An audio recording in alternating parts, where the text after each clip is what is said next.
পরিচালক সৃজিত মুখোপাধ্যায়ের অন্যতম চর্চিত ছবি হেমলক সোসাইটির সিক্যুয়েল আসছে পয়লা বৈশাখে।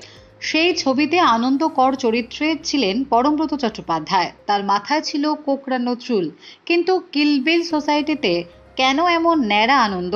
পরিচালক সৃজিত খোলসা করলেন, হেমলক সোসাইটিতে আনন্দ টার্মিনালি ইল ছিল। এখানে তার অসুস্থতা আরও বেড়েছে, চুল একদম পড়ে গিয়েছে। আগের ছবির রেশ ধরেই আনন্দর চরিত্রটা এখানে এসেছে।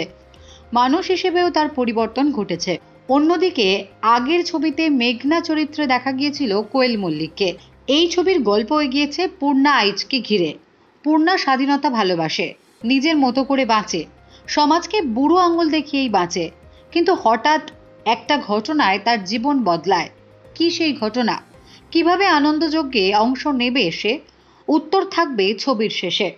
এই ছবির শুটিংয়ের সময় থেকেই ন্যাড়া হয়েছেন পরমব্রত। সেই কারণেই যেখানেই গিয়েছেন মাথায় টুপি পরেছেন বা পাগড়ির মতো কিছু পরেছেন। সকলে আঁচ করছিলেন ছবির লুক এটা। পরিচালক জানালেন, ছবিতে পরমব্রত কৌশানীর দারুণ পারফরমেন্সের পাশাপাশি জীবনের অন্যতম সেরা কাজটি করেছেন বিশ্বনাথ বসু। পেট কাটা সমানে একজন ডনের চরিত্রে দেখা যাবে বিশ্বনাথকে। অনিন্দ্য চট্টোপাধ্যায়ের কাজ দেখেও দর্শকরা চমকে যেতে পারেন। সৃজিত সুদীপ্তা জুটির কাজ দেখার জন্য অপেক্ষায় দর্শকরা। হেমলক সোসাইটির ছবির প্রভাব মারাত্মক।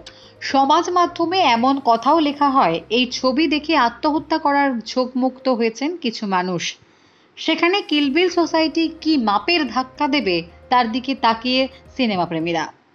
Bureau report, Durnibar Bangla news.